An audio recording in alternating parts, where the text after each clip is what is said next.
second woman has come forward with allegations against Democratic Senator Al Franken. Lindsay Mentz tells CNN that Franken grabbed her buttocks while taking a photo at the Minnesota State Fair in 2010, when Franken was an elected official. In a statement, Franken said he did not remember taking the photo with Mentz and that he felt badly, that she felt disrespected. The new accusation comes just days after radio host Leanne Tweeden accused Franken of forcibly kissing and groping her more than a decade ago. Several senators called for an ethics committee investigation after Tweeden's accusation. Franken agrees with that and says there should be one too. Okay.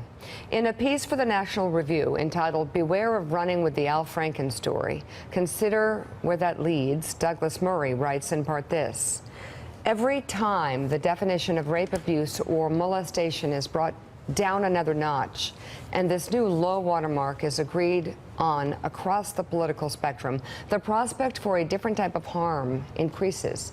If we agree for short-term political pleasure that Franken is guilty of serious sexual molestation, for an unfunny photograph taken years ago, and for a sloppy and unwanted pass at a woman, then two things are certain to happen.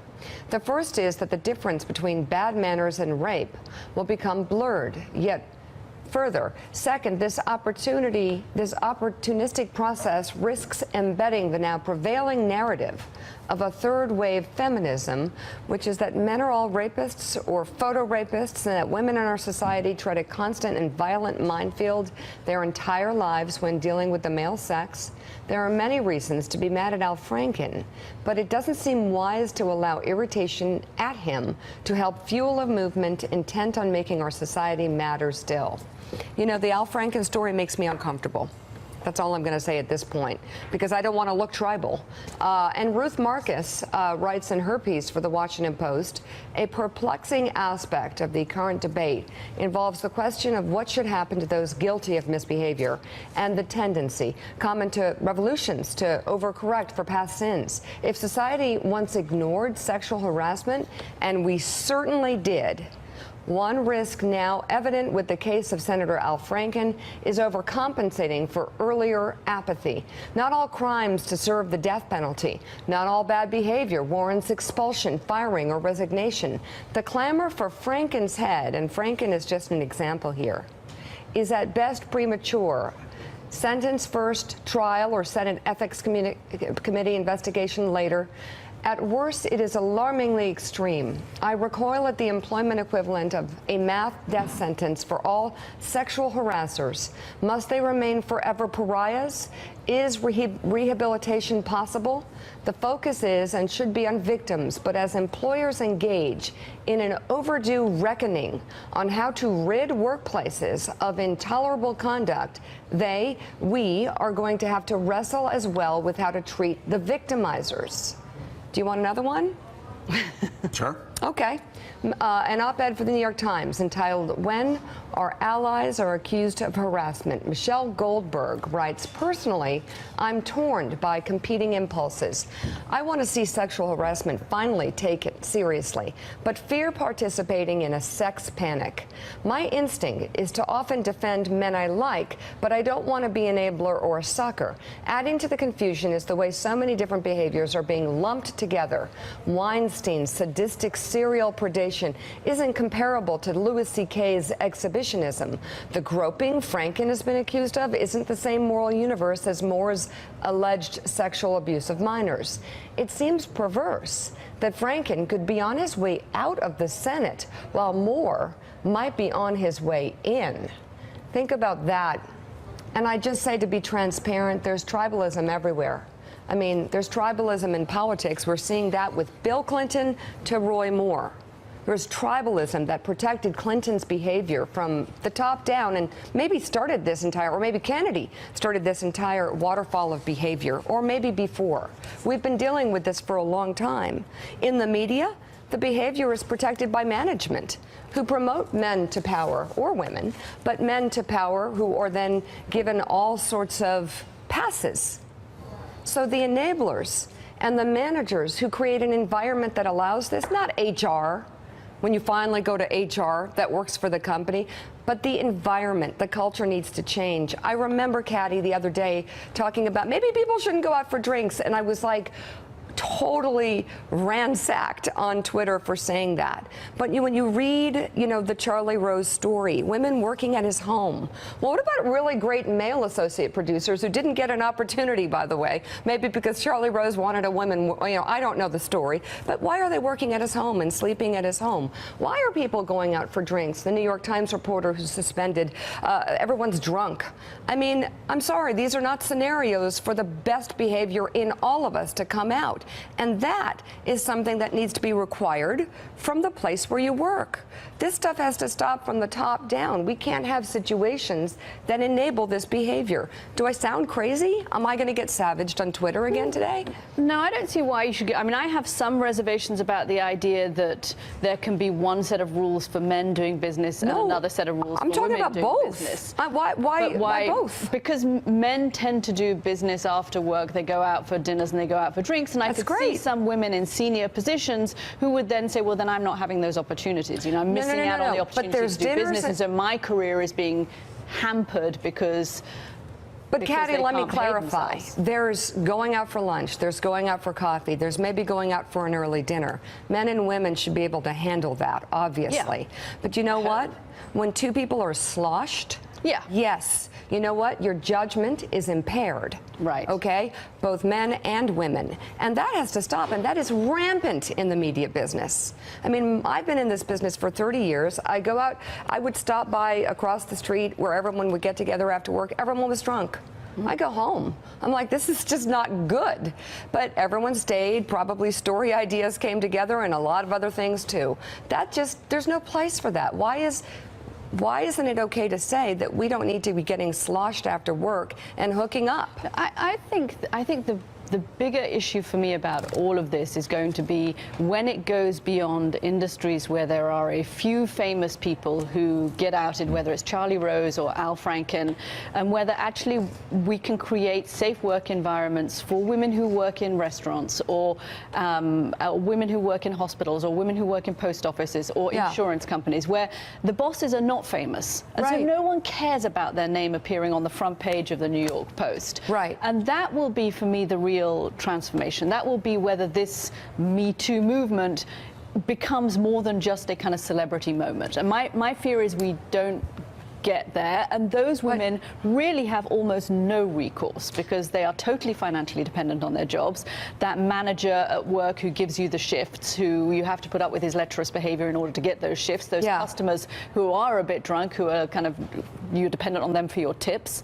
And until we get to that stage, until we get beyond media, until we get beyond politics and we get beyond industries where people are famous, then we haven't really changed the culture. The goal of this is to create you said it the other day, Mika, safe workplaces for women. Right. It's not retribution, it's not vengeance, it's safe workplaces Safe workplace for women. And so far in the media, we have one executive producer, Yvette Vega, who actually apologizes, saying, you know what, I should have done more. I'd like to hear from some men about maybe doing more about setting up an environment where Peter's not just being Peter, or Charlie's just being Charlie, or name the guy's just being name the guy. No, actually, and you have to put up with they can't work at your house. Quite rightly, there are a whole group of young women who want to advance their careers. Exactly. And they will put up and put themselves in positions where they afterwards then feel terrible. I mean, the poor woman in Alabama who felt just doesn't so have to bad be for years. And then now think about Al Franken.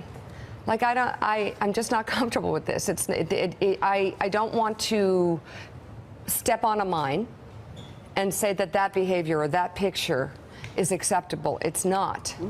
But is it the same? And by the way, I do these, book tours with Joe, and we do like pictures with 1,000 people.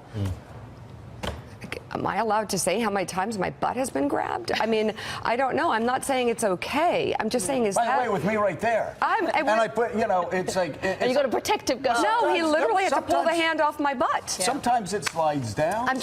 Is that a sex crime?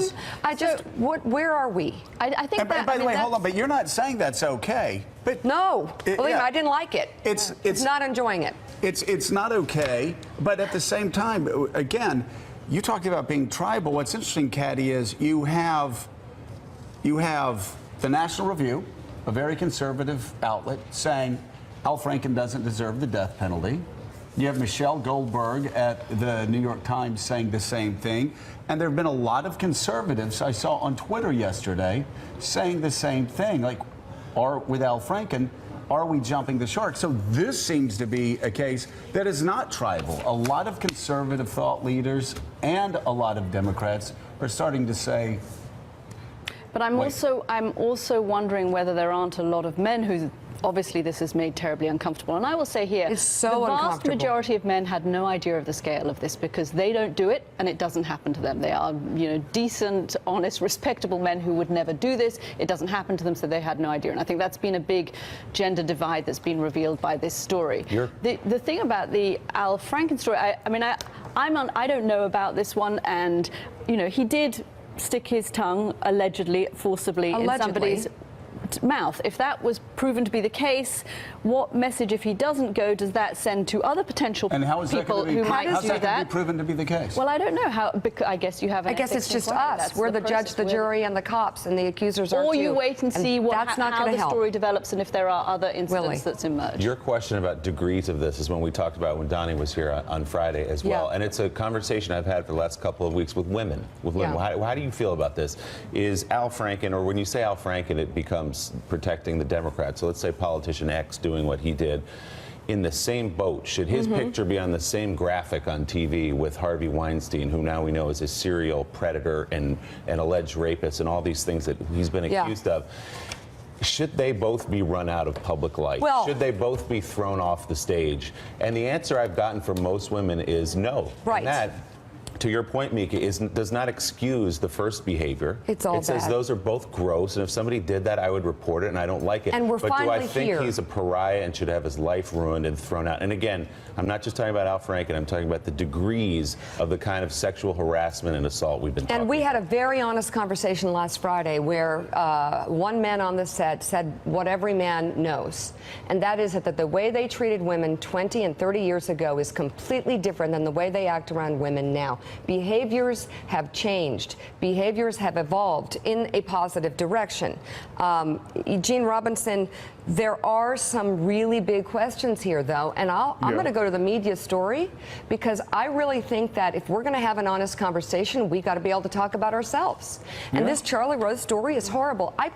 My dad played tennis with Charlie Rose. I picked up the tennis balls and threw it at my dad and Charlie. I've been on his show. I've known him for 30 years. I'm horrified by these stories. I'm also horrified by the scenarios that were allowed within the CBS and the PBS community for people to be working in homes and in hotel rooms for him, younger women. In the age of Peter Jennings, in the age of Mark Halperin, I'll say it, who is no longer on the show and his career is completely erased, finished, ended, period, end of story.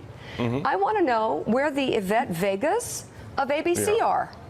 I want to know where these people in the age of Peter who Mark worked for and learned from, I want to know where these people are and why we aren't hearing about the management structure. And you bring up Peter Jennings, and I just want to bring this up. It was fascinating that when he died, and I was watching his basically, I don't know what you'd call it, but a lot of his friends put together something and they were mourning him. But there were always these jokes about Peter. Well, Peter's just being Peter, just like Charlie was just being Charlie. Right. And and so that's everybody joked back 20, 30 years ago in the media about Peter being Peter. Well, that's what Donnie was saying last week. What happened 30 and 20 years ago does not happen now, or should not happen now. It certainly should not happen now, and I think we really are going through a kind of paradigm shift now, and I think it'll probably, I certainly hope it'll happen less in the future.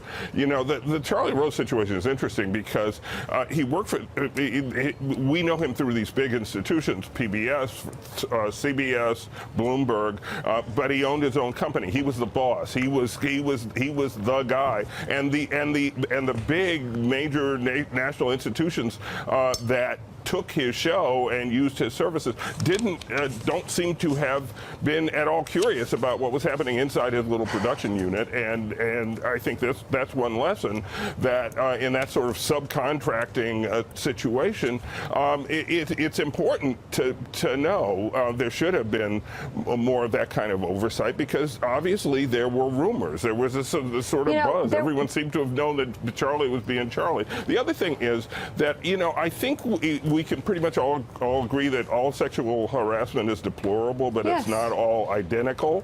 It's, there are different, I don't know if you'd say different degrees or different kinds, but it's not all the same. And I think we can kind of work through this. One of the factors that really makes conduct more egregious is the pattern. And so when I read the story about the New York Times reporter who's been suspended, the first time through the story, I was like, well, there's a bunch of people that are out, they're all drunk. How do you exactly gauge this? And then when you get to the fact that there seems to have been a pattern of young women right. knowing that there was a kind of predatory behavior, yeah. then that takes it to a new level. Well, and I will just say, sorry to interrupt you, but I'm going to. Yvette Vega at CBS, thank you for your apology. You should be promoted for your honesty. You should not be fired, because for every Yvette Vega out there, there are 7, 10, maybe 20 men managers who have not come forward to say that they enabled this behavior, protected it, and allowed it to thrive. No, I find it so fascinating. Also, women managers. Absolutely. In other networks. But I mean, I've this. spoken to several of, I've talked to a lot of victims of sexual harassment. I am one myself. I am one in more ways than you'll ever know, and maybe I'll share one day. But at this point, the accusers that I've been talking to, for example, in the case of Mark Halperin, 4 or 5 women, there are people at ABC that they went to, they say. Can I have their names, please? No, they're my friends. That's not acceptable. If we're going to have complete transparency, if we're going to completely change the culture, we can't just go after the people we don't like. We have to go after the entire culture. And I appreciate, at least in retrospect, this executive producer coming forward and saying, I messed up. At least someone did. And happens to be Mika, a woman. I know you're trying to go, but in this Charlie story, it's worse than that. Someone who did speak up and tell other people was fired. Right. Was relieved Yeah. from her Right. job because You think that's the next first step. time that's happened? And someone was prevented from getting a All job right. for the same reason. And we're going to have Ruth Marcus on at 8:30, whose op-ed we read. It was in Sunday's Washington Post. And that's where she's talking about the death penalty. Yeah. And trying to figure out how do you sort through this. And she's saying what you've been saying, which is we got to have a discussion. If it's just going to be the French Revolution and everybody's head's going to get chopped off the second somebody says something, then this ends very badly for everybody. But Ruth's talking about what you're talking about, which is having a conversation and figuring out how we work through this. And I want to hear from these men. I want to hear from these managers. I think we're in a really, really, really good place. Something really good could happen here if we don't overstep. All right. Thanks.